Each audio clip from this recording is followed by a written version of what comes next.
गीता 18 के श्लोक नंबर 62 में भगवान स्वयं कह रहे हैं कि अर्जुन उस परमेश्वर की शरण में जा जिसकी कृपा से परम शांति व शाश्वत स्थान अर्थात सतलोक को प्राप्त होगा।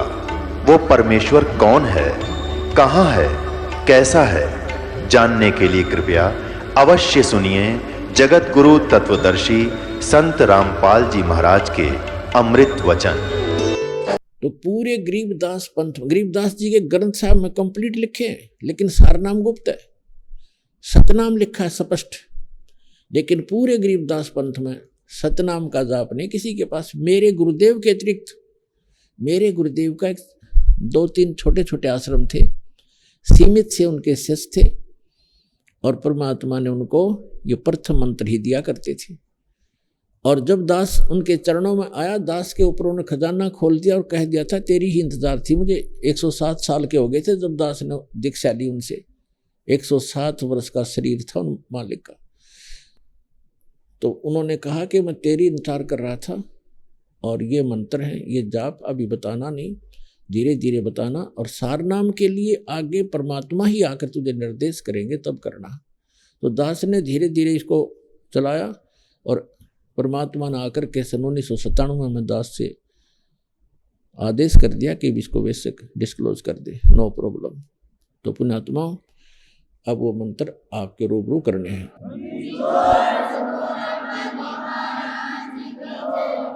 तो किस प्रकार परमात्मा कहते हैं सोचल छिद्र में करूं अपने जन के काज।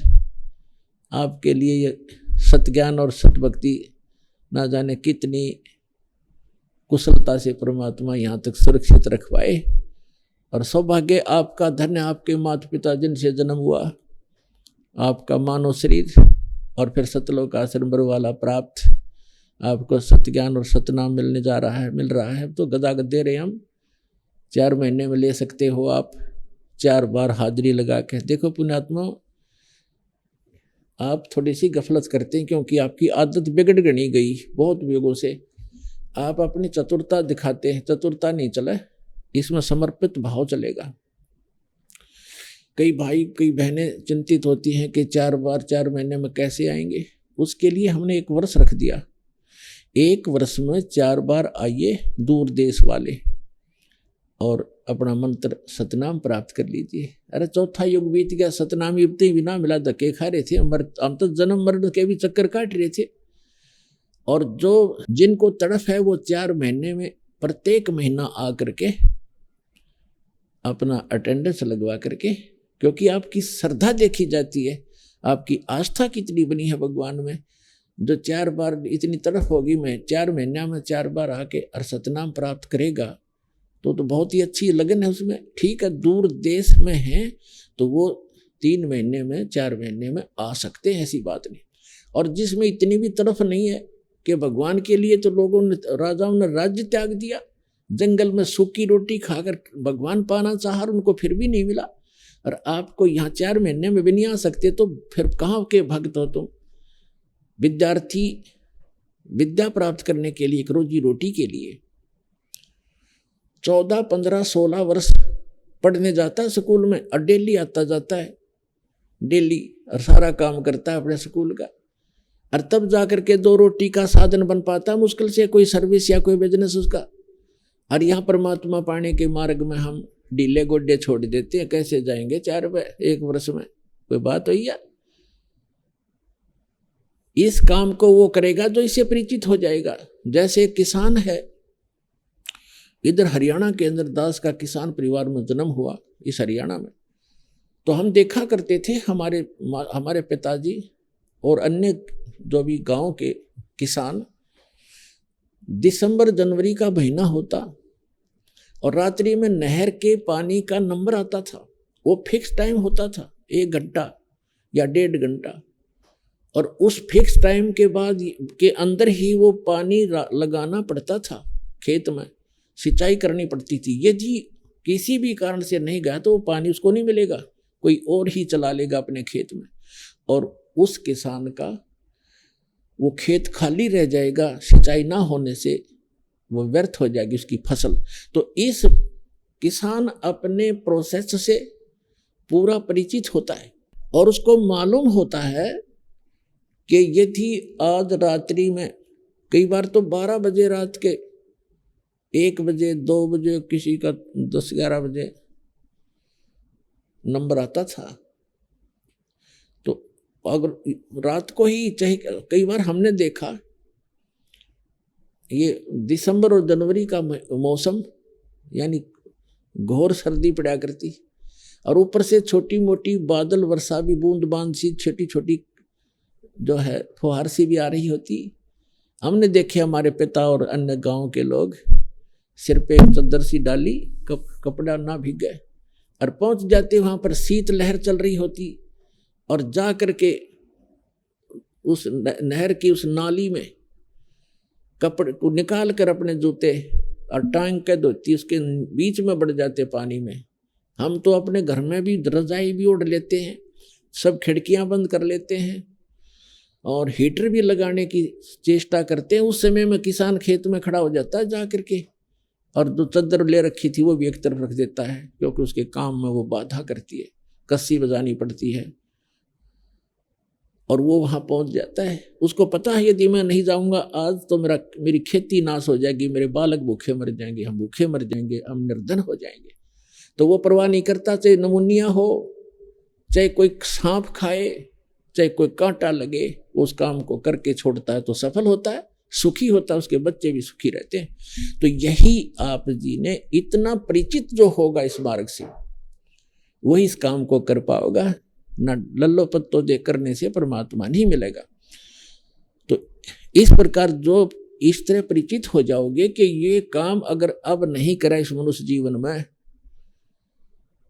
आगे ऐसे दुखी हो जाओगे। परमात्मा बताते, नर से तू पशुआ की जय गद्दा बैल बनाई, ये 56 भोग कहा मन बोरे की तो कुरडी चढ़ने जाई। कलेजा मुंह को आता पुण्यात्मा दास का कि तो ये स्थिति हो जाती है जब ये ज्ञान समझ में आया। और पहले हम क्या उद्देश्य लेकर जी रहे थे, अब पता चलता है कि आज मनुष्य जीवन में हम क्या कितना सुंदर जीवन जी रहे हैं। भूख लगती है, रोटी बनाकर खा लेते हैं या बनी बनाई मिल जाती है, होटल पर खा लेते हैं, चाय पी लेते हैं, काजू किस्मत सेब संतरे खा लेते हैं, लड्डू जलेबी हलवा खीर बनाकर खाते हैं।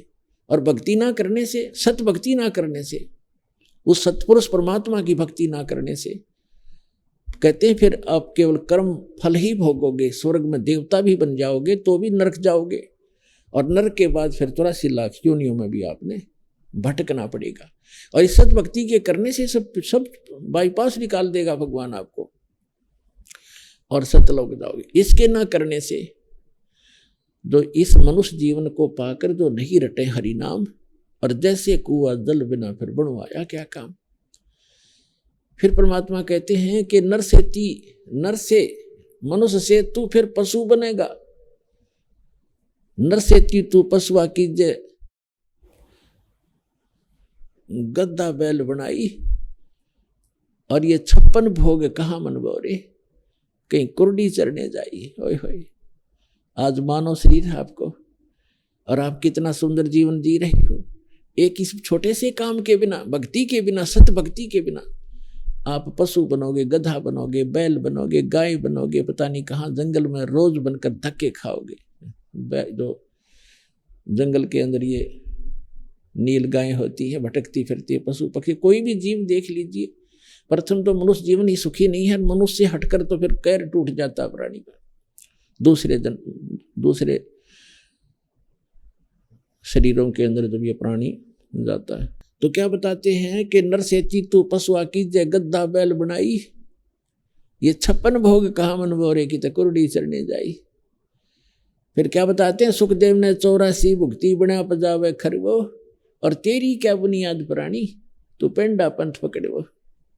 परमात्मा कहते हैं कि सुखदेव ऋषि ने सत भक्ति ना करने से, वो भक्ति भी करते थे, ऋषि भी कहला रहे थे, और फिर भी 84 लाख योनियों में गधे की योनि प्राप्त करके, पजावा एक स्थान होता था, मैदानी भट्ठा, उस मैदानी भट्ठे में को पजावा बोलते थे, ईंटें पकाते थे, तो बहुत ऊंचा हो जाता था। और उसके ऊपर नीचे से कच्ची ईंटें ले जाते गधे पर, ऊपर उतारते, वहां से पक्की डाल के गध नीचे लेकर आता, और उसकी कमर टूट गई थी। कमर यानी जख्म हो जाते हैं। फिर वो चारा अपना घास चरने के लिए जंगल में छोड़ देता कुम्हार, उसको घर में घास भी नहीं डालता, और फिर कौवा आता उसके जख्म पर चोंच मारता है, और उस जख्म के ऊपर फिर अगले दिन सवेरे कुम्हार उसके ऊपर थैला रख देता, बोरा, और फिर उसको सारा दिन उस जख्म के ऊपर रेत गिरता है। रेत में फिर ऊपर जख्म के रगड़ लगती है चलते समय ईंटों की, और उसको इतनी पीड़ा होती है, आंखों से पानी गिरता है, लेकिन वो टस से मस नहीं हो सकता, अपने कर्म भोग रहा होता है।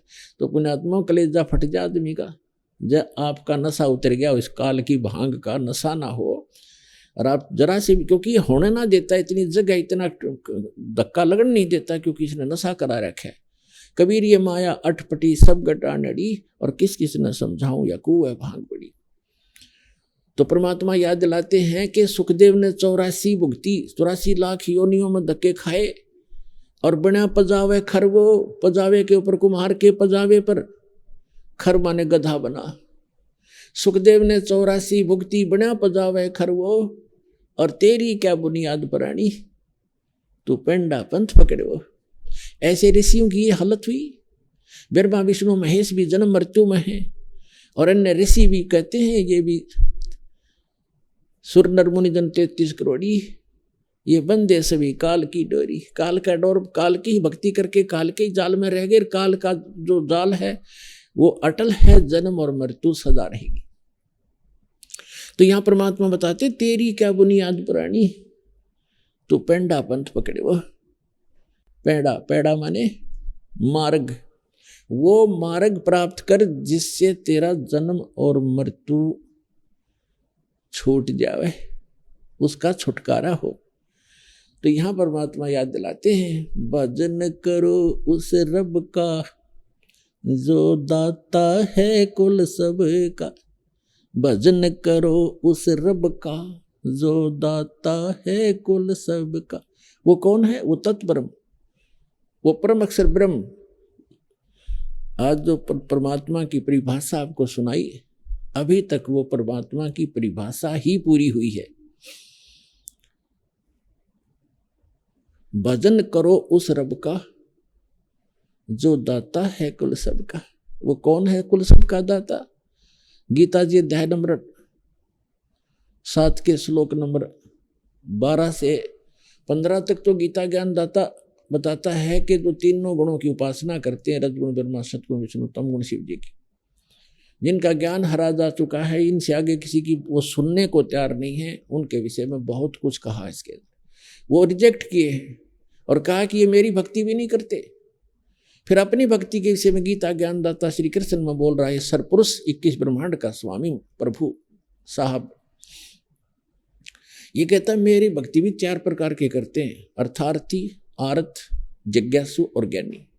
ज्ञानी को छोड़कर तीनों को भी रिजेक्ट कर दिया कि ये भी अपने पास मोक्ष मार्ग नहीं इनके ग्रहण करते।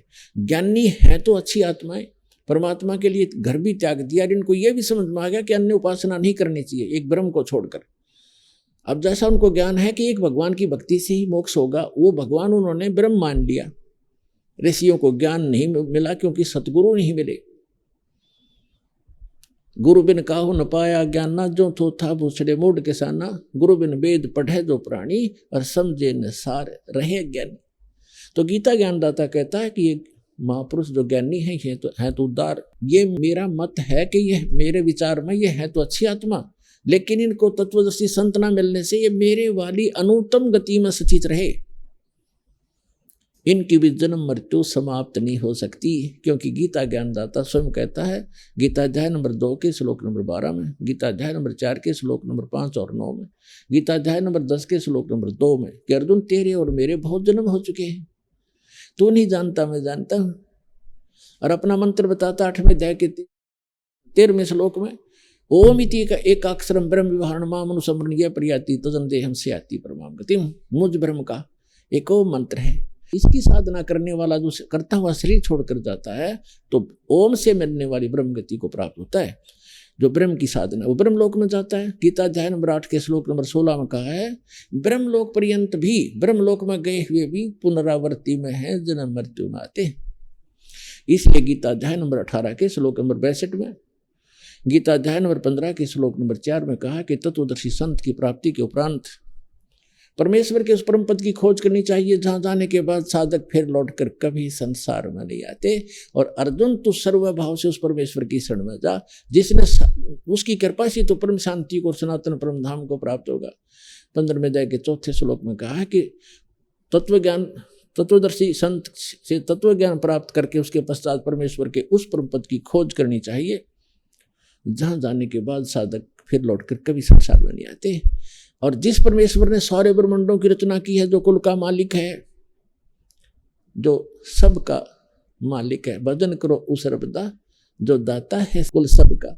गीता अध्याय नंबर 15 के श्लोक नंबर 16 और 17 में 3 पुरुष बताए, सरपुरुष, अक्षर पुरुष, और तीसरा जो परम अक्षर ब्रह्म है, परम अक्षर पुरुष, वही उसके विषय में बताया कि यह लोक तटम अविश्य विवर्ती अवैश्वर है, उत्तम पुरुषत्व अन्य परमात्मा उदाहरते।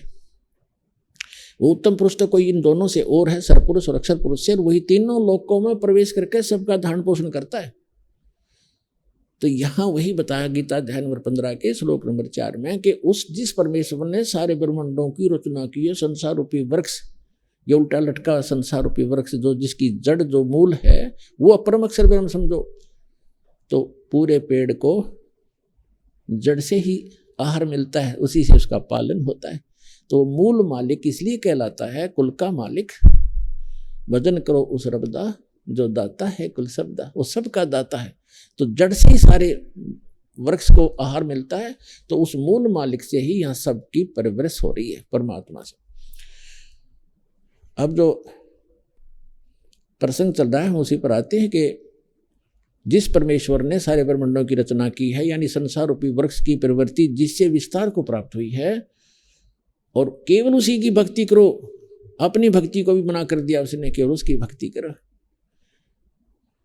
8वें अध्याय के 1 के उत्तर में बताया है कि परम अक्षर ब्रह्म है।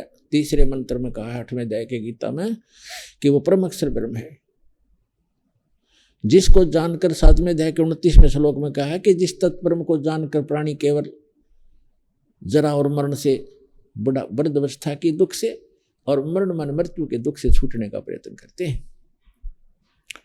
तो यहाँ गीता ज्ञानदाता 8वें अध्याय के 5 और 7 मंत्र में अपनी भक्ति करने का कहता है कि मेरी भक्ति कर मुझे प्राप्त होगा, लेकिन युद्ध भी करना पड़ेगा। इसलिए युद्ध भी करना पड़ेगा, तो शांति नहीं हो सकती। इसलिए 8वें अध्याय के 8, 9, 10 श्लोक में कहा है कि उस परम अक्षर ब्रह्म की भक्ति करेगा, सच्चिदानंद घन ब्रह्म की भक्ति करेगा, तो उसको ही प्राप्त होगा, और फिर तेरी जन्म मृत्यु कभी नहीं होगी। तो पुण्यात्माओं, अब जो प्रसंग चल रहा था कि वो परमात्मा की परिभाषा का आपको पता होगा, चला, आपको ज्ञान हुआ। आज सबसे पहले दास ने वाणी परमात्मा की के विषय में बोली थी, आगे गए ना बावड़े रोते भी सब जाही, बिन साहेब की बंदगी कहीं ठोर ठिकाना नहीं। पहले चले गए, उन्होंने तो हमें कुछ ज्ञान बताया नहीं, उनके साथ क्या बीता, कहाँ गए, पशु बने, पक्षी बने, स्वर्ग गए, नरक गए, और रहते भी सब जहाँ, शेष बचे वो भी ऐसे ही चले जाएंगे। बिन साहेब की बंदगी कहीं ठोर ठिकाना ना। साहेब माने परमात्मा की, सत्य पुरुष की।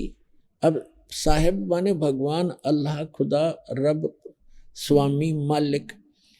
अब कौन से मालिक की, कौन से रब की, कौन से साहेब की भक्ति करोगे, ये आपको बता दिया गया है।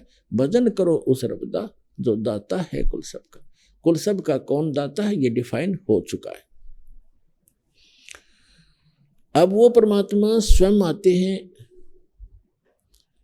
और जैसा आपको बताया कि अच्छी आत्माओं को मिलते हैं तीसरे प्रकार की स्थिति में, और प्रथम प्रकार की स्थिति में तो वो सतलोक में रहते हैं। दूसरे प्रकार की स्थिति में वो एक नवजात शिशु का रूप धारण करके, और प्रत्येक युग के प्रारंभ में किसी कमल के फूल पर आकर विराजमान होते हैं।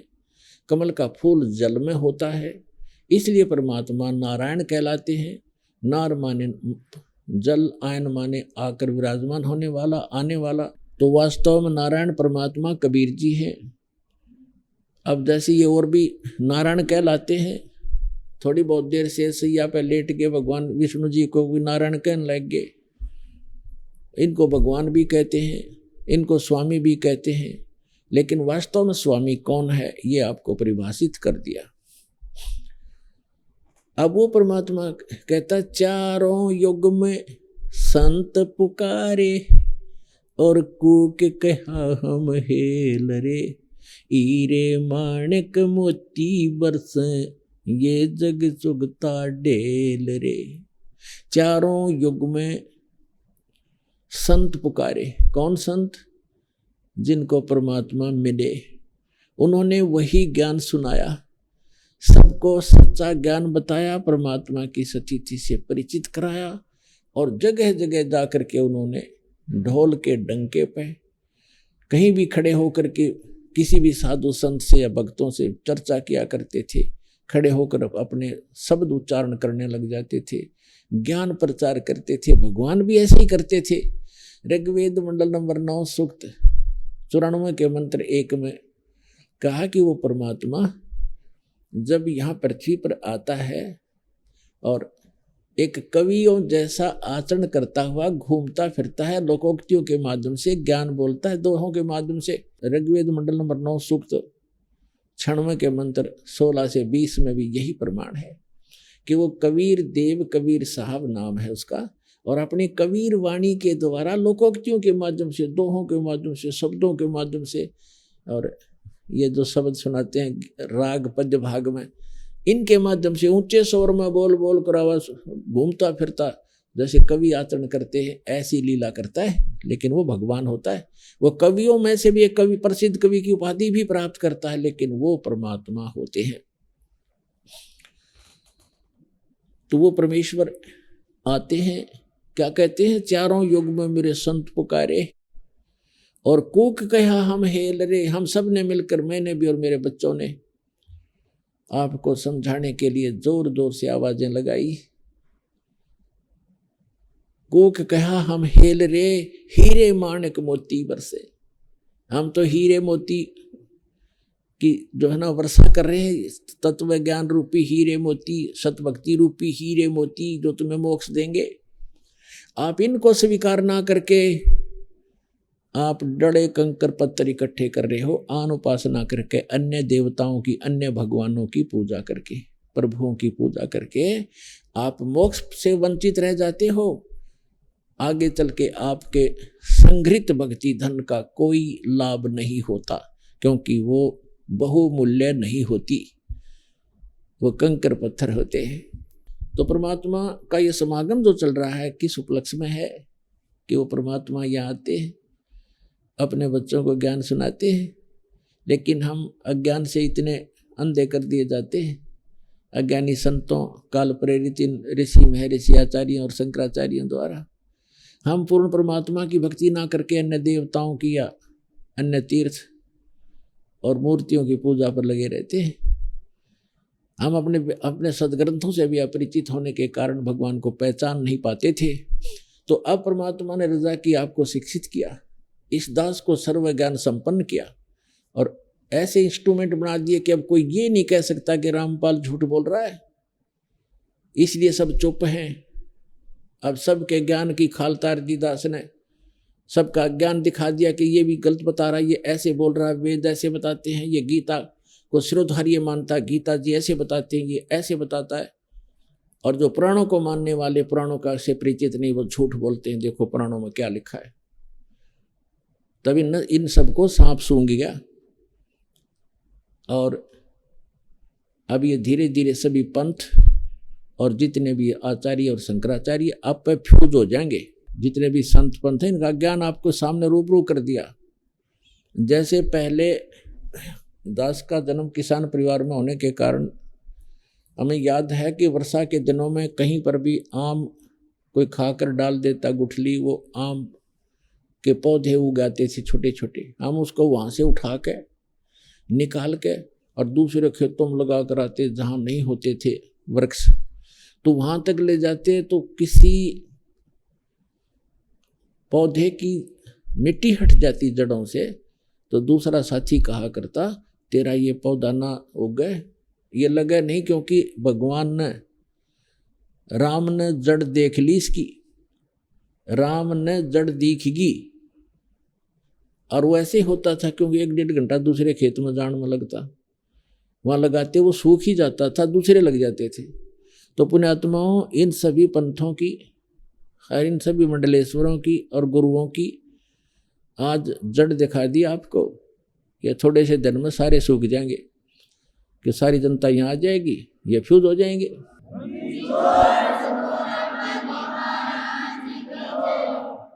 तो परमात्मा क्या बताते हैं,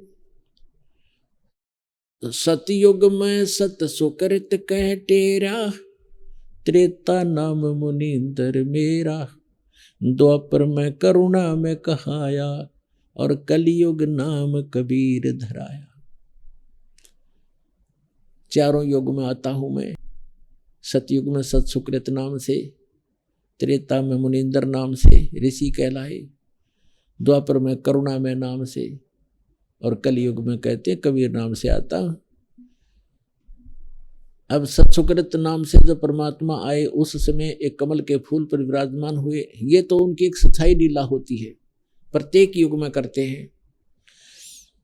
सतयुग में परमात्मा आए, सत्सुकृत नाम से प्रसिद्ध हुए, और एक विद्याधर नाम का ब्राह्मण, दीपिका उसकी पत्नी, दोनों, उनके संतान नहीं थी, उम्र भी काफी हो गई थी 50-60 के आसपास, और उनको परमात्मा कमल के फूल के ऊपर एक सरोवर पर मिले थे, बालक रूप धारण करके, जैसा वो लीला करते ही करते हैं, शिशु रूप धारण करके आते। तो वो घर पर ले गए उठा करके, कई दिन तक उन्होंने अन्नपान कुछ नहीं किया, जलपान नहीं किया, चिंतित हुए। फिर परमात्मा ने स्वयं ही उनको कहा कि कंवारी गाय लाओ मेरे लिए। अब कुंवारी गाय लाई गई बछिया, उसके ऊपर उसने दूध देना शुरू किया। उससे परमात्मा ने दूध पान प्रारंभ किया, क्योंकि कुंवारी गाय एक पवित्र गाय मानी जाता है, पवित्र पशु, और उससे परमात्मा सतलोक से दूध भेजते हैं अपना। पुण्यात्मा, अभी तो विज्ञान ने इतना ही जो प्रोग्रेस की है कि एक स्थान से दूसरे स्थान पर सारी फिल्म की फिल्म भेज देते हैं, और परमात्मा मटेरियल भी भेज देता है ऐसे ही। वो साइंस वाले कभी नहीं कर पाएंगे। तो कहने का भाव ये है कि उस परमात्मा ने सतलोक से दूध मंगाया कंवारी गाय के अंदर, और वो पिया करते थे। कहने का भाव ये है कि वो लीला ऐसी करते ही करते हैं प्रत्येक युग में, और वेद इसकी गवाही देते हैं कि वो परमात्मा होता है जो शिशु रूप धारण करके आता है, और शिशु रूपधारी परमात्मा की परवरिश की लीला कुंवारी गायों के द्वारा होती है। अब सतयुग त्रेता द्वापर की तो कोई कथा परमात्मा के प्रमाण हमारे पास है नहीं जो आपको याद हो गए, और ऐसा कोई उन समय की वाणी नहीं, क्योंकि ये नष्ट करवाते रहे साथ के साथ। अब ये कलयुग के अंदर परमात्मा ने जो वाणी बोली है और धर्मदास साहिब ने लिखी है, वो आज भी कबीर सागर, कबीर साखी, कबीर बीजक और कबीर दोहाली शब्दावलियों के माध्यम से हमारे पास उपलब्ध है। कबीर सागर के अंदर ये जो का तो परमात्मा का वर्णन है, उसमें 600 वर्ष पहले भी इस युग में भी ऐसा ही किया उसने, प्रत्येक युग में करते हैं। तो इससे वो भी समझ में आएगा पीछे वाला। और कबीर सागर के अंदर वो पिछले प्रमाण हमारे यहाँ लिखे हैं सारे, सतयुग के भी, त्रेता के भी, द्वापर के भी और कलयुग के भी। तो लेकिन जो कलयुग के अंदर दास बता रहा है और जो हमारे वेद भी बता रहे हैं, तो वो दोनों मिलते हैं कलयुग वाले। जो परमात्मा ने कलयुग में लीला की है वो आज हमारे लिपिबद्ध है, इसलिए परमात्मा के समझने में, परमात्मा को जानने में आसानी रहेगी, हो रही है। और जिन महापुरुषों ने भगवान देखा उन्होंने वही बताया, वेदों ने वही ज्ञान दिया, तो गीता जी भी वही बता रही है। तो परमात्मा पहचानने में हम बहुत आसानी हो गई है। क्योंकि हम शिक्षित हैं, सदग्रंथों को स्वयं देखेंगे और देख रहे हैं तभी मान रहे हो आप। सतयुग के अंदर परमात्मा को वो विद्याधर ब्राह्मण था वो ले गए। धीरे धीरे बड़े हुए परमात्मा 5 वर्ष की आयु में ही, 4-5 वर्ष की आयु से ही मनु जैसे महर्षियों के छक्के छुड़ा दिए और सबकी बोलती बंद कर दी। परमात्मा एक प्रश्न किया करते थे कि कौन ब्रह्मा का पिता है, कौन विष्णु की माँ, शंकर का दादा कौन है, ऋषि जी मुझे बता। इनकी यहाँ टैं टैं फिस हो जाती। ये तो अजरो अमर है, सर्वेश्वर है, महेश्वर है, इनका कोई माता पिता नहीं। और परमात्मा को बहुत ज्यादा धिक्कारते थे वो लोग कि ये तो सारी उल्टी बात करता है। और परमात्मा कहा करते हम ही अलख अला हैं, कुतुब गोस और पीर, गरीबदास खालिक दनी हमरा नाम कबीर। ए स्वामी सृष्टा में और सृष्टि हमारे तीर, दास गरीब अधर बसों में अवगत सत कबीर। तो परमात्मा कहा करते थे कि मैं ऊपर रहता हूँ सतलोक में, जो वेद वर्णन करते हैं वो मेरी ही महिमा गा रहे हैं। वेद मेरा भेद है, मैं ना वेदन के माही, और जौन वेद से मैं मिलूं वो वेद जानते नहीं। इन बातों से अक्षुब्ध होकर मनु जैसे ऋषि, वशिष्ठ जैसे ऋषि या अन्य भी जो उस समय के प्रभु पाकरे थे ऋषि प्रसिद्ध थे, वो परमात्मा के विरोधी हो गए और जनता को कहा करते ये वामदेव है। वामदेव माने उल्टा, उल्टा साब। वाम माने उल्टा ज्ञान बताने वाला, अपने आप को भगवान कहता है, 2 जगह पर रहने वाला। वाम का अर्थ 2 भी होता है। वाम माने जैसे ये राइट हैंड है तो ये वामा, वाम यानी उल्टा, ये सीधा हाथ, ये उल्टा हाथ, वामा हाथ कहते हैं इसको। तो वामदेव कहने लगे। और वामदेव जी का पुराणों में भी प्रमाण है कि वो बड़े महापुरुष हुए थे और जो ज्ञान वामदेव जी के पास था किसी के पास नहीं, ये मानते भी है। और उनका आगे नामो निशान नहीं, उनके ज्ञान का कहीं आधार नहीं माना। इस प्रकार सतयुग का इतना ही इतिहास भगवान का, वैसे बहुत से महापुरुषों को मिले हैं, उनको पार भी किया है। सतयुग में भी कुछ एक पार हुए हैं, लेकिन परमात्मा ने कलयुग में ही सबको पार करना था और थोड़े थोड़े प्रत्येक युग में भी निकाले हैं जो उनके ऊपर दृढ़ हुए। फिर बताते हैं त्रेता के अंदर परमात्मा एक मुनिंद्र नाम के ऋषि नाम से प्रसिद्ध हुए। ऐसे ही वही आत्मा जो विद्याधर ब्राह्मण था, वही त्रेता के अंदर वेदविद नाम का ब्राह्मण हुआ, ऋषि हुआ। उस समय भी वो निसंतान थे और जो उनकी पत्नी दीपिका थी वही आगे चल के सूर्या नाम की उसकी पत्नी रूप में जन्मा, सूर्य नाम हुआ उसका। तो उस समय उनको परमात्मा फिर मिले। उनको संतान नहीं दी क्योंकि उनके संस्कार में नहीं थी, जानबूझ कर नहीं दी भगवान ने कि इनको निकालना है। ऐसा नहीं पुण्यात्माओं कि संतान है वो नहीं निकलेंगे, क्योंकि ये सतयुग त्रेता द्वापर तक जो बैन था तो इसमें वो निकल नहीं सके थे अगर ज्यादा फंस जाते। तो अब तो बच्चे होंगे वो भी अच्छी बात है, उनको भगवान की भक्ति, उनके संस्कार अच्छे बन जाएंगे, वो भी पार होंगे और हमारा उनका जो कर्ज है वो भगवान माफ कर देगा। जैसे पीछे हरियाणा सरकार ने कर्जे माफ कर दिए किसानों के, जो भी जिसने ले रखा था मजदूरों ने या जैसे भी, तो वो बड़ी फ्री हो गए और आगे ठीक चलेंगे तो अपना सुख होगा।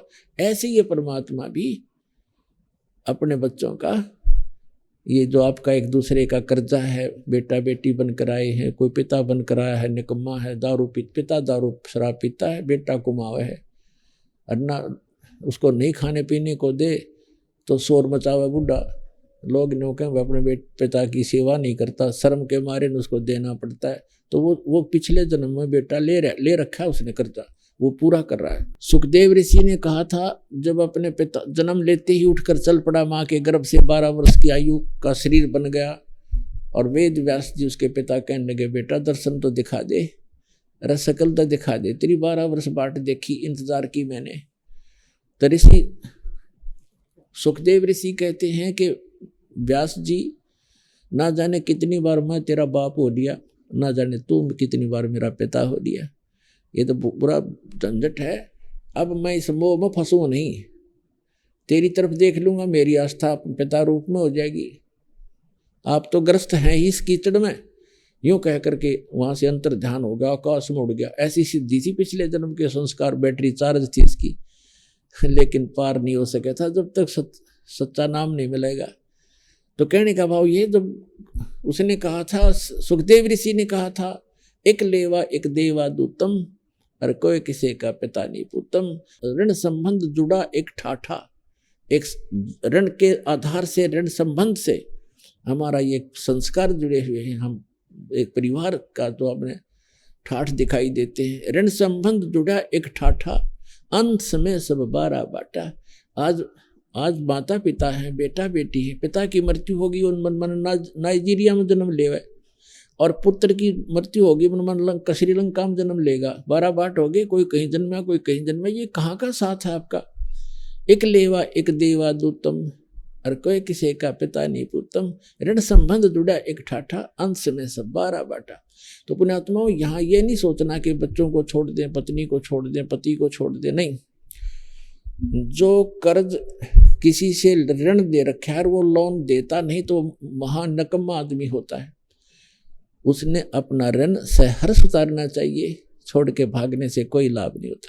और अब परमात्मा का साथ मिल गया, आपको ऐसा बिजनेस मिल गया कि आपकी कमाई इतनी हो जाएगी कि आप आसानी से ऋण उतार सकोगे। और फिर वो समर्थ मिल गया कि आपका एक दूसरे का ऋण समाप्त कर देंगे और आपको फ्री कर देंगे, आपको मोक्ष दिलाएंगे। तो अब जो आपको संतान है या नहीं है, नहीं पुण्यात्मा, ये सत्कर मानना। परमात्मा का विधान जगत से न्यारा होता है। भगत के नियम अलग होते हैं, जगत के नियम अपने होते हैं। उनके नियम यही जन्मने और मरने के होते हैं, भगत ने यहाँ से पीछा छुटवाना होता है। तो जिनके संतान नहीं है उनको कति चिंतित होने की जरूरत नहीं, उनका तो फाइनल गेम है, ये सत्कर मान लियो। लेकिन ये मन डट नहीं देता। यू काल में इतना प्रेरणा भर रखी, इतना प्रेशर भर दिया। बहनें यूँ सोचती हैं हमें बांझ कहेंगे। बांझ ना होते हुए, डॉक्टर एक बहन को बता रहे थे, डॉक्टर का कोई तकलीफ नहीं और संतान नहीं, तो ये भगवान की दया होती है। फिर भी परमात्मा आवश्यक समझेंगे तो आपको संतान भी दे देंगे, ऐसी बात नहीं। क्योंकि हमने देखा को 25-25 वर्ष 27 वर्ष विवाह को हो गए थे, आज उस बहन को जुड़वा बच्चे दे रखे 2। एक को 56 वर्ष की आयु में एक लड़की हो गई थी, और वो लड़की पुत्र पुत्री वाली हो रही, और उसने दीक्षा ली 56 वर्ष की आयु में, लड़का दे दिया भगवान ने। तो वो तो मांगते ही संतान, उन्होंने भगवान से कोई लेना देना नहीं। तो ऐसे तो फिर परमात्मा कहते हैं भगत तो भक्ति तो करोगे तो सारे नियमों से परिचित होना चाहिए, और उचित समझेंगे तो आपको संतान देते। उन्हें के देर लगे, हाथ जुड़वा देगा संतान से आपकी, कोई बात है यार। लेकिन पुण्यात्मा, आपका उद्देश्य मोक्ष होना चाहिए। यदि आप बरवाला आश्रम आते हो और आप भक्ति करना चाहते हो, ठीक है, भगवान कोई बालक नहीं, परमात्मा कोई अनजान नहीं, उसको क्या पता नहीं जो मेरी शरण में आ गया है इसको कौन सी डोज देनी है। जब डॉक्टर के पास एडमिट हो गए हो, अंडर ट्रीटमेंट हो, तो डॉक्टर को पता है इस रोगी को कौन सी दवाई देनी है। और वह डॉक्टर कोई दवाई दे और मरीज का ये नहीं मुझे ये दे, तो डॉक्टर तो देखो ना, कोई वैसे को फर्जी बैठा होगा मूर्ख, वो उसको कुछ भी दे सकता उसको मारने के लिए, लेकिन डॉक्टर वही देगा जो उसके हित में होगी। तो आपको वही मिलेगा जो आपके हित में होगा, और गारंटेड मिलेगा। लेकिन आप चाहोगे और आपको हानि करेगा, भगवान नहीं देगा। या आइयो से मत आइयो, ये सत्कर मान लेना। तो जो प्रसंग चल रहा है कि सतयुग में परमात्मा सत्सुकृत नाम से आए, त्रेता में परमात्मा मुनिंदर नाम से आए, और मुनिंदर नाम से जब आए थे वही आत्माएं जो सतयुग में थी, ये गंगा विद्याधर ब्राह्मण और दीपिका वाली, वही आगे वेद विज ब्राह्मण और सूर्या वाली आत्मा बनी, और उनको फिर परमात्मा, वो भी निसंतान थे, ऐसे ही कमल के फूल पर मिले वो उठा कर ले गए, कंवारी गाय से उनकी परवरिश हुई। अब जब त्रेता युग में परमात्मा आए, उन्होंने कुछ लीलाएं की। कैसी लीलाएं की। रे नल नील यतन करे हार, तब सतगुरु से करी पुकार। रे नल नील यतन करे हार, तब सतगुरु से करी पुकार। जा सत रेखा लिखी अपार, सिंधु पे सिला तिराने वाले। जा सत रेखा लिखी अपार, सिंधु पे सिला तिराने वाले। धन धन सतगुरु सत कबीर, भक्त की पीड़ मिटाने वाले। भक्त की पीड़ मिटाने वाले, भक्त की पीड़ मिटाने वाले। धन धन सतगुरु सत कबीर, भक्त की पीड़ मिटाने वाले। अब क्या बताते हैं, जैसा कि आप जी ने रामायण के अंदर सुना हुआ है, पढ़ा हुआ है बहुत सा, कि समुद्र के ऊपर पुल के बनाने का जो प्रकरण था, हम बहुत प्रकार से सुना करते थे। कभी कोई कहता था श्री राम ने समुद्र पर पत्थर उतरा दिए, और कोई कहता था कि हनुमान जी ने उस पर राम नाम लिख दिया, पत्थर तैर गए। कोई कहता था नल नील के हाथों में एक ऐसी शक्ति थी, उनके हाथ से पत्थर डूबते नहीं थे, उससे तैरे। ये था खिचड़ी ज्ञान, इनकम्प्लीट नॉलेज। कहते हैं little knowledge is the dangerous thing. ये अधूरा ज्ञान था जिसका कोई सिर पैर नहीं था। अब उस नल नील तैरे, या श्री राम से तैरे, या हनुमान ने उस पर राम लिख दिया उससे तैरे, कोई एक फाइनल तो करो। अब ये फाइनल होगा। ये नल नील कौन थे? ये दोनों आपस में मौसी के बेटे थे, यानी इनकी माताएं बहन थी, और इनके ऊपर 3 ताप का बहुत भयंकर दुख था, जिस कारण ये मेंटल हो गए थे। सब ऋषियों से और सभी उपचार करने वाले, झाड़ फूक करने वाले, या जितने भी वैद्य थे, सब करवा के वो थक चुके थे। ऋषि महर्षियों ने कहा कि इनका प्रारब्ध के अंदर ये दुख है, ये आजीवन बना रहेगा, इनकी किस्मत में लिखा हुआ, इसको कोई चेंज नहीं कर सकता। लेकिन फिर भी आत्मा जो है परमात्मा की तरफ आकर्षित रहती है, उसका वो यहाँ संतोष नहीं करती कि अब मेरा इलाज नहीं है, फिर भी सोचता है कि कहीं ना कहीं अवश्य भगवान कभी सुनता है जीव की।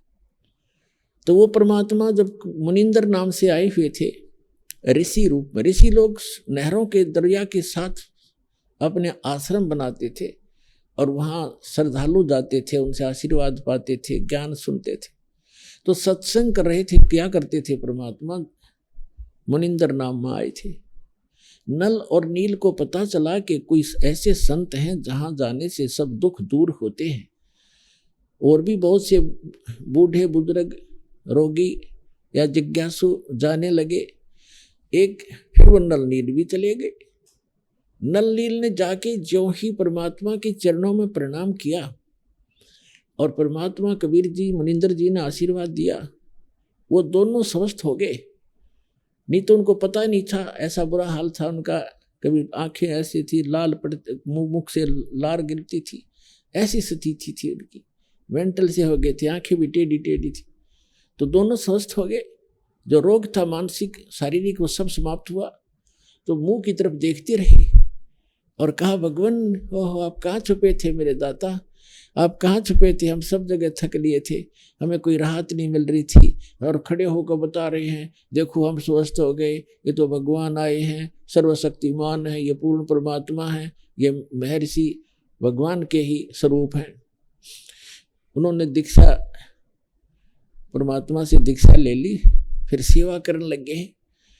बूढ़े बुजुर्गों की सेवा करें, रोगियों की सेवा करने लगे, उनके बर्तन धोने, कपड़े धोने के लिए ले जाते हाथ जोड़ जोड़ के, क्योंकि सत्संग में बताया जाता है कि यह सेवा भी एक आपको बहुत पुण्य देती है। परमात्मा पुण्यात्मा, हमारे पाप जो है ना कई प्रकार के होते हैं। जैसे कपड़ा मैला हो जाता है और इसमें कई प्रकार के मैल लग जाते हैं। तो कुछ मैल ऐसे होते हैं जो केवल पानी में डालने से सब ठीक हो जाते हैं, जैसे रेत लगा है, गारा लगी है। और कुछ ऐसे मैल होते हैं जो साबुन के प्रयोग से ही साफ होंगे। और कुछ ऐसे मैल होते हैं कि उसको ड्राई क्लीन ही करना पड़ता, उसका कोई विकल्प नहीं रहता। तो इसी प्रकार हम युगों युगों से अपने इस अंतःकरण रूपी कपड़े को ऐसे मैला किए बैठे हैं। तो जैसे उसी मंत्र जाप से कुछ एक को तो जल्दी आराम हो जाता है, तो उसका मैला थोड़ा था, वो थोड़ा मैल था, जल्दी उतर गया, साफ निर्मल हुआ। और किसी का ज्यादा है तो उसको सारे ट्रीटमेंट करने पड़ेंगे। तो उसके लिए कुछ पाप ऐसे हैं हमारे जो सेवा से कटते हैं। आर्थ से सेवा करें, कि तो रोटी पोवे, कि तो बर्तन साफ करे, झाड़ू लावे, मैट बिछावे, कोशिश करे। अगर कोई नहीं करने देता है कि नहीं हम कर लेंगे तो वो दूसरी बात है, पर आपकी नीयत नहीं हो रहा है, हम भी कोशिश करें थोड़ी बहुत सेवा बने भगवान की, तो उससे आपको बहुत लाभ होता है। और दूसरा ये है, जैसे सत्संग सुनने से ज्ञान यज्ञ है, इससे भी आपको कुछ पाप आपके नाश होते हैं। संत के दर्शन से भी आपके कुछ प्रकार के पाप उसी से नाश होंगे, और कोई तरीका नहीं। और अन्य प्रकार के जो घोर पाप हैं वो मंत्र से साफ होंगे। तो मंत्र से साफ जो होंगे, मैल खत्म होंगे, पाप कटेंगे। और जो आपकी सेवा और दान से कटेंगे, वो मंत्र के, जो मंत्र से कटेंगे वो मंत्र से ही कटेंगे। और जो दान से कटने वो दान से ही कटेंगे, मंत्र से नहीं कटेंगे। तो इन सब का सामूहिक सभी मिलकर के आप सब छो पाओगे, पाप रहित हो पाओगे, भक्ति युक्त हो पाओगे। तो ये सारी क्रियाएं करनी चाहिए और श्रद्धा से करें। तो उनको ये पक्का हो गया था। परमात्मा ने कहा बेटा तुम बर्तन साफ किया करो, और बुजुर्ग सेवादार जो भक्त हैं ऐसा है, उनके कपड़े साफ करा करो, तुम्हें बहुत पुण्य मिलेगा। कुछ आपके पाप ऐसे हैं जो ऐसे कटेंगे। तो उन्होंने वो दृढ़, क्योंकि गुरु वचन पर डट गए, कट गए फंद 84 के, उनको पक्की धारणा होगी गुरु जी ने जो बोला ऐसे करेंगे, नहीं हमारे पर फिर आपत्तियां आ जाएंगी। तो वो कपड़े ले जाते, वृद्धों के कपड़े धोते, बर्तन ले जाते, बर्तन धोते। तो वो बैठकर चर्चा करने लग जाते। पहले ऐसे था, साबुन सुबन थे नहीं, पानी में भिगो दिए बर्तन, आध घंटा घंटा उनको भिगोना पड़ता था, फिर उनको साफ करना पड़ता था, ऐसा तरीका था। तो बर्तन भिगोकर वो बैठ जाते वृक्ष के नीचे, दरिया के किनारे। उधर से दरिया के बहाव में कुछ बर्तन बह जाते थे, उनको पता नहीं होता।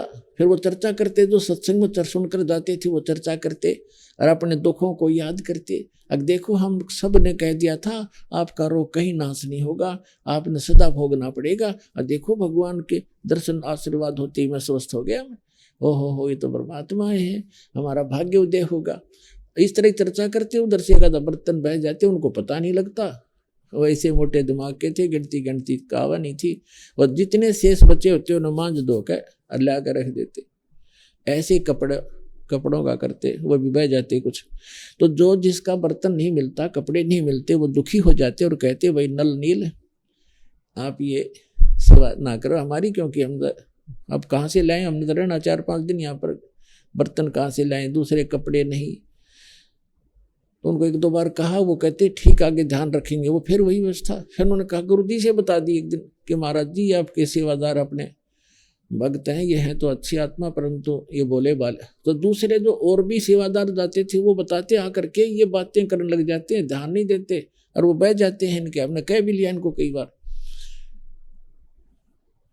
तो उन्होंने कहा जी गुरुजी इनको कहो हमारी सेवा ना करें, हमारे तो कोई कपड़े नहीं है, कपड़े चले गए, ऐसे हो गया। तो परमात्मा ने कहा बेटा तुम छोड़ दो, इनकी सेवा ना करो, तुम और सेवा कर लो। तो उन्होंने चरणों में पड़ गया, माफी मांगी, अक्षमा याचना की, गुरुदेव हमारी सेवा ना छीनो। वो डर गए कहीं गुरुजी नाराज हो गए और तुम्हारे ऊपर फिर आपत्ति आ जाएगी, यह सेवा नहीं करी था।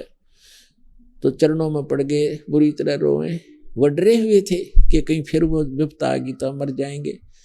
तो समझ गए परमात्मा भी अंतर्यामी थे, कहने लगे बेटा कोई बात नहीं, करो सेवा, तुम करो सेवा। और आज से आशीर्वाद दे दिया, तुम्हारे हाथ से पत्थर भी नहीं डूबेंगे जल में। और तो बात क्या है, पर बर्तनों की तो बात क्या है। तो वो आशीर्वाद दे दिया परमात्मा ने। पहले कांसी धातु के, कांसी धातु थी, उसके थाली बेले हुआ करते और उसको वो पानी में डूबा करते, वो रह ही नहीं सकते। तो परमात्मा ने उस आशीर्वाद के बाद वो कांसी की धातु भी, बेले भी पानी पन्नों के तैरने लग जाते, भरे भरे भी। और वस्त्र रख दिए, जहां उन्होंने रख दिए वहीं रह गए। वही उठा मत उठा, दूसरे तो उठे भी को नहीं। अब और भगत भी कोशिश करो ना, तो एक एक कपड़े ने पकड़ कर 3 खींचे वो ना हल्ला, और वो ठाव जब उठ जाए। तो उन्होंने कहा भी गुरु जी ने तो इनको शक्ति दे दी, जादू दे दिया इनके हाथ में।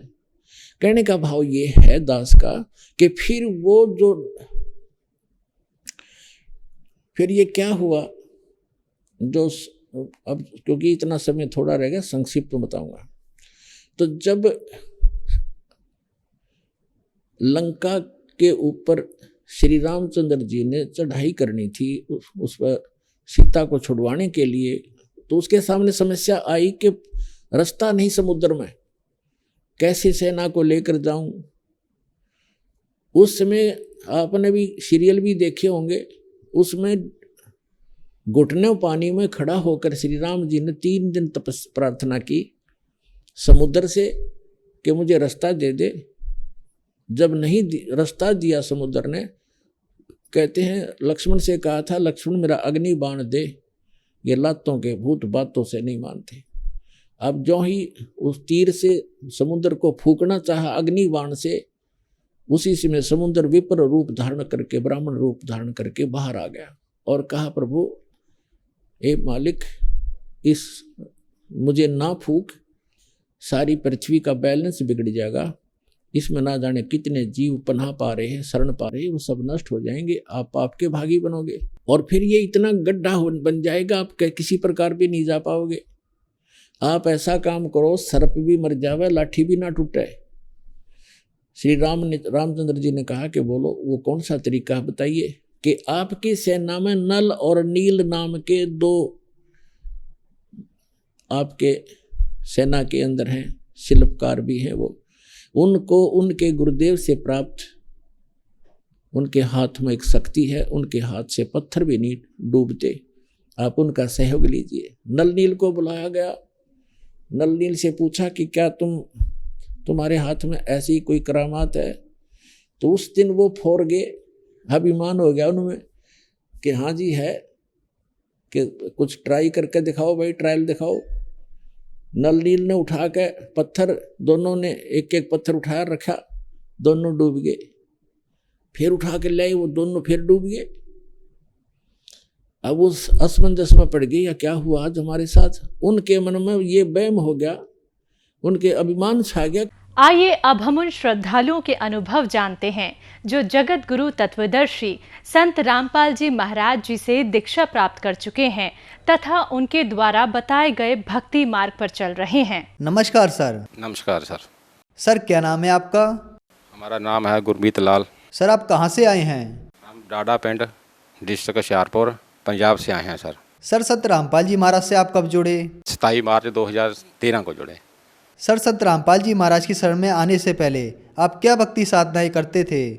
हम किसी महात्मा से नाम ले रखा था, डेरे से, बल्लावाड़िया संता से नाम ले रखा था, और 5 नाम देते थे वो, ज्योत निरंजन, एक ओंकार, आरंकार, सोहंग, सतनाम। कम से कम मैं 20 साल का था जब से मैं नाम, कुंवारे होते नाम ले लिया था, लेकिन अंदर का मतलब जो कल्पना था वो नहीं ख़त्म हुआ। क्योंकि ऐसा ढूंढते थे, कभी मंदिरों में जाते थे उधर भी मत्था टेकते थे, कभी गुरुद्वारे में जाते उधर भी मत्था टेक, कोई पीरों की जगह आती उधर भी मत्था टेक लेते, क्योंकि कहीं ना कहीं तो हमारे को एक कम मिल रहा है, मतलब हमारे में कमी है, हमारे नाम में कमी है, जो कि हमारे को मतलब ढूंढने से मतलब अंदर की कल्पना नहीं खलास होती। सर आप संत रामपाल जी महाराज की शरण में कैसे आए? हम सर टीवी की मदद से, मतलब टीवी देखा, टीवी का सत्संग देख के फिर हम लोग सत्संग 1 महीना सुनते रहे। बाद में सत्संग सुनने के बाद छात्रों का आश्रम में फ़ोन किया बरवाला में, तो उसके बाद हम लोग के महाराज के दर्शन आ गए। सर आप सतलोक आश्रम बरवाला में संत रामपाल जी महाराज से नाम दीक्षा लेने के लिए गए, तो कितने पैसे लिए गए आपसे वहाँ नाम दीक्षा लेने के लिए? नहीं सर, कोई पैसा नहीं लेते उधर, तो हम खुद खा के आते, खुद राशन ले के आते, परमात्मा का लंगर ले के आते, उधर कोई खर्चा नहीं है, कोई पैसा नहीं लेते, कोई भी नहीं लेते उधर पैसा। ये तो आदमी झूठ बोलते हैं सब लोग। सर संत रामपाल जी महाराज से नाम दीक्षा लेने के बाद आपको क्या लाभ मिले? हमारे को पहले तो प्रथम लाभ तो ये हुआ कि मेरे हार्ट वाले साइड में दर्द रहता था, पेन रहता था, तो 5 दिन हुआ था मेरे को ऐसा नाम लेके आए को मेरे को दर्द होना शुरू हो गया।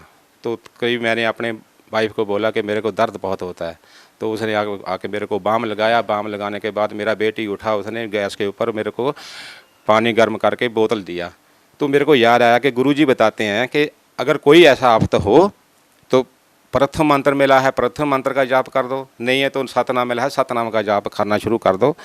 तो मैंने ऐसे किया, अपना प्रथम मंत्र जाप करना शुरू कर दिया। तो मेरे जाप करते करते को मेरे को नींद आ गया। तकरीबन 11-12 साढ़े 11 का टाइम हुआ तो मेरे को ऐसा उल्टी आया तो मैं पकड़ के बाथरूम गया। जब इतना कड़वा पानी था मेरे अंदर से निकला, पूछो मत। मैं पानी निकाला और चूली किया, आराम से सो गया। उस दिन के बाद मेरे को आज कितना भी जोर का काम करूं तो मेरे को आज तक दर्द नहीं हुआ, इधर कोई भी दर्द नहीं हुआ।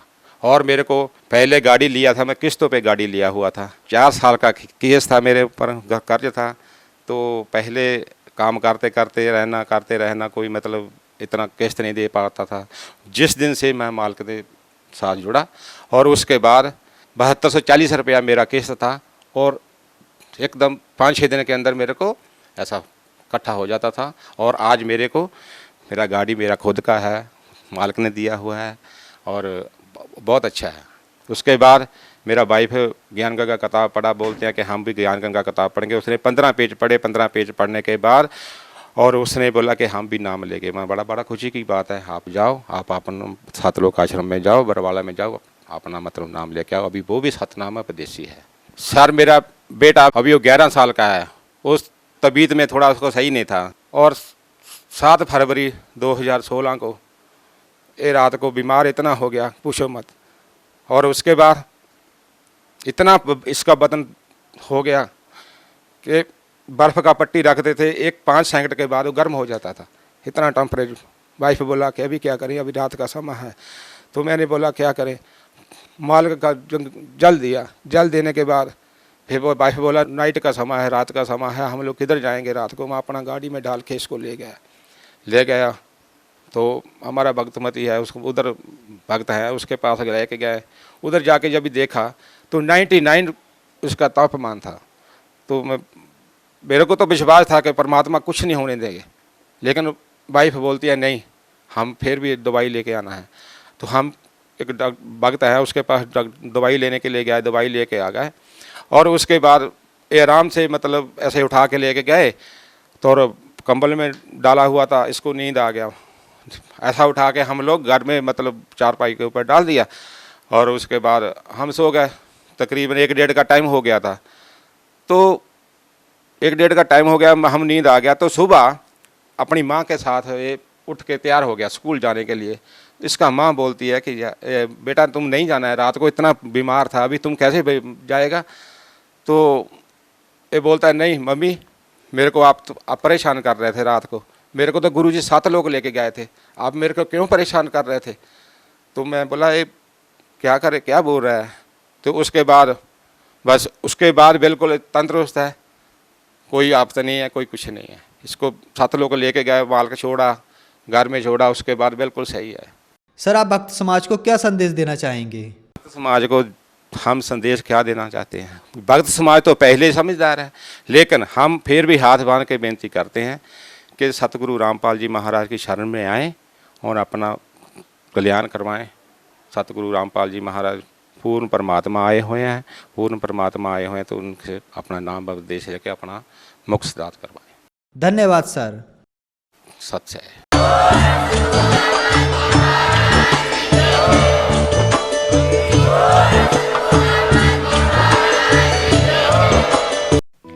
आप सुन रहे थे जगत गुरु तत्वदर्शी संत रामपाल जी महाराज के मंगल प्रवचन। अधिक जानकारी के लिए संपर्क करें।